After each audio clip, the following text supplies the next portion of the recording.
So welcome to Pool A action, the second round of matches in this HSBC Asian 7 series from Mumbai. Japan, the top seeds, to take on Chinese Taipei, and it could be a brilliant start for the Japanese as Henry goes away, uses his pace, and out to the outside with Shoke. And that was as quick as you like, wasn't it? Brilliant start there, and we're lucky enough to have a guest commentator with us, the coach of the other team in this pool, the Philippines, Matt Cullen. Matt, great to have you along. Well, that's a brilliant start from Japan. Yeah, they've been the form team all series, and they showed why they can test everything, you know. And the kickoff then, they had 2 players running through on one player from Chinese Taipei, and they just pressured him into the mistake. And then those 2 players just ran through and scooped up the ball, and they were able to link up with the winger on the other side. And it's the guy who gets the conversion. It might be Saka. I think they might have changed jerseys. Put it down as Sagai at the moment. And he restarts. The Chinese Taipei get position. They elect to get the ball in hand and run with it. So it'll be a penalty against Japan. The tackler not releasing. Referee Dewi Rollins. Good to have him back at this leg. I think we didn't see him in Thailand as I remember. He's certainly in KL.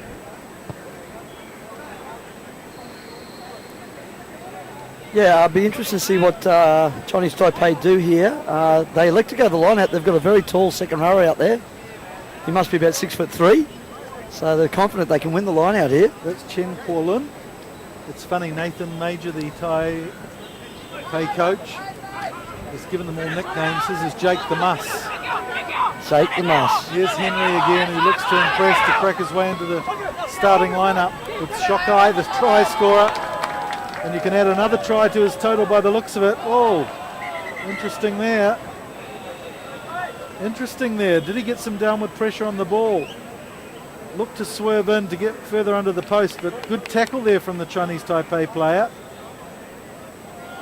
Almost looked like he may have bounced the ball down. No try indeed. Some great D there from the Chinese Taipei team. So denying the try to Shokai. So Matt, you had a very good win over Chinese Taipei this morning, 31 points to 7. Some of your returning boys playing well, some of your new blood looking quite likely. Yes, we had Andrew Wolf and Mark Chatting come back from our Rugby World Cup squad, so they certainly add some energy and enthusiasm into the team, and they're fresh, which is good. And a new player, Dennis Gordon's come up from Australia, Filipino Australian, and he's played A grade in Australia, so he scored a try and debut, which was good for us. So a good start to the tournament for us. Wong Chi Pin getting a yellow card there from the pitch as well. And also the moisture and the heat and the humidity coming up from the pitch. Chinese Taipei again, they elect to take it quickly.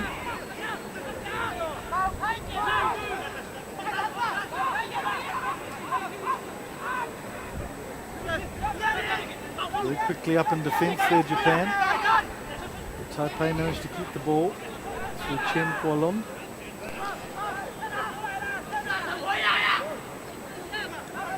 And physically manhandled back there in the tackle. One man down, of course, Taipei, and well, a bit of a renege there. And here's Somiyama, who really showed some pace when we saw him in Thailand. Somiyama, his second try of the tournament in the Chungkoku Energy Company, and showing plenty of energy there himself. Yeah, well, that try came directly from the pressure and the Japanese defence there. They play a really aggressive off-the-line defence, forcing teams to either turn the ball back inside or take it into contact, and that's what they're looking for. And they forced a turnover there just through pure pressure off the line.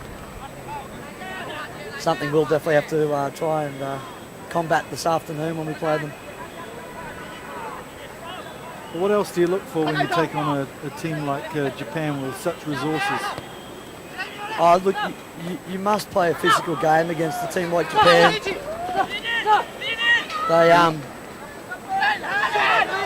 They control the game. They're professional players, and there they are again with that really aggressive defence off their line. It's good attacking move by Chinese Taipei. And it's Liu Ta-Cheng who's away. Doesn't have the pace to get around the outside. Lemeki there. So it's a penalty, and there could be a yellow brandished here with the golden boy, Lamano Lemeki, spending some time in the sin bin chair. Lemeki, the top scorer in the series so far today with 89 points and 2 legs. But using him out in the wing on this occasion, Lemeki. So Taipei, it's all even with 6 men each on the pitch. I think in fact Taipei have their 7th guy back on. So they have a 1-man advantage now. Yeah, if you noticed, Taipei then really took the ball into contact out wide, drew a few of the Japanese defenders, moved the ball quickly, and they found the holes in Japan, and that's why you have to beat Japan. You need to have a physical game and control possession, which is difficult against a team like Japan, but you really need to mentally prepare to get in their face, and if you don't, they'll control the game. So another chance here for Taipei. There's the Sinbin player, Wong Chi-pin, who makes amends for his Sinbinning by scoring a try, their first try of the match.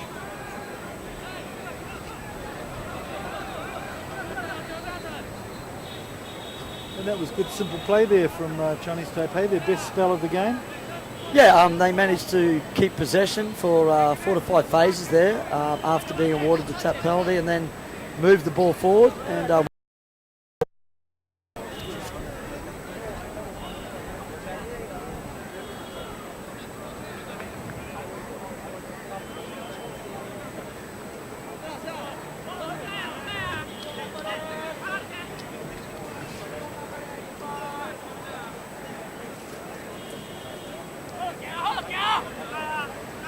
I sent Dino on the mission too, he might be able to get it.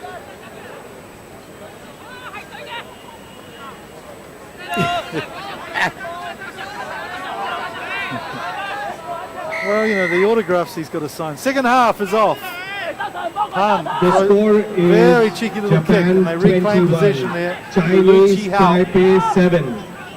Just on the 22. Taipei starting with a real sting. Chinese Slowed down now Taipei by the 5 referee. points. Off their feet at the ruck. So Japan will look to clear this away from the danger zone. Chinese Taipei a little bit unlucky there off the kick-off. They went the blind and almost gained possession off the kick, which would have been a good start. Chinese Taipei 5 points. Chinese Taipei obviously been given a bit of a G-up by coach Nathan Major.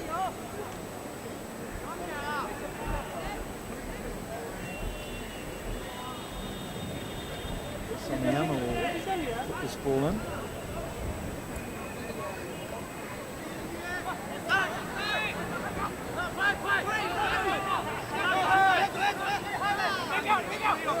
Kurazuru is on the field.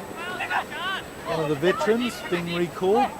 Here he is again, number 1 for Japan. Been with the Japanese Sevens set up for 5 or 6 years. But absent in the first 2 legs of the series. Playing his top league rugby with the West Coast Sparks this season.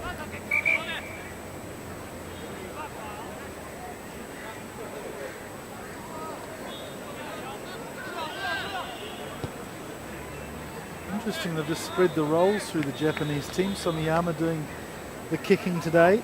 Henry and Lemeki have been used in the past. Sakai as well with 17 conversions in the Thailand leg.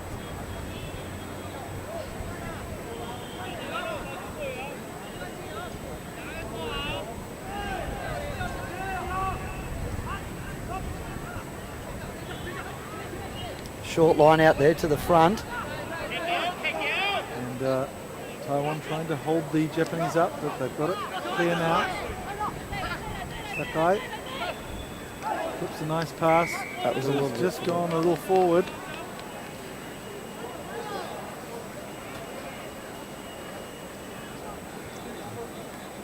Yeah, Japan just changing up there, just running it a bounce move back down to the blind side.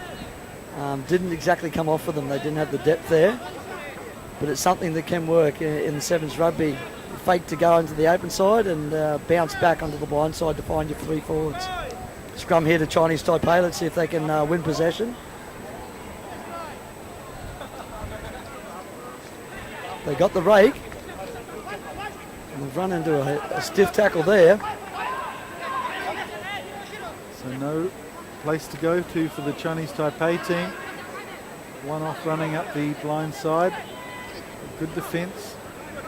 Wong Chi-pin taking the tackle. But again, as you mentioned, Japan just with so much time to reorganise themselves at every breakdown. To cover any potential threats is Pan. He gives it to Wong. And the ball's gone forward, and Japan referee expecting them to look to play advantage, but not interested. They'll take the set piece, and here's Tim Carey on the field. Interesting the way they used Takiri last tournament as well, not giving him much game time earlier on and then unleashing him in day 2 of the tournament, and he really was the point of difference in the final against Hong Kong. Fresh legs and really making a difference in that game. Yes, with the new sub rule now, being able to sub all 5 players throughout the tournament, it allows coaches to have the luxury of rotating players in and out throughout the games. And here he is touching the ball for the first time. And some coaches decide to save their players to the second day. And Japan have that luxury because every one of their 5 players on the bench are very strong and competitive players. So even the bench coming off is equal to any of the starting teams here in the Asian Men's 7 Series.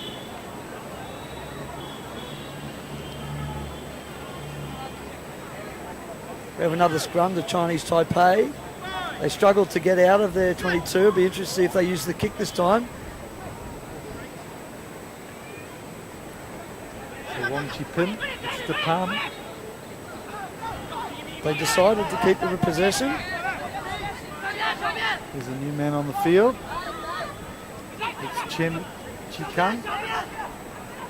Wong Chi-pin. Just no way through this suffocating line of defence from Japan. It's almost like some territory into points. Yeah, Chinese Taipei had the possession there, just struggled to get outside their 22. And the Japanese defence looking the best I've seen here today. They play that aggressive speed defence and, as you said, suffocates the attack. They're not playing a sweeper down in the attacking zone, so that's interesting. For teams who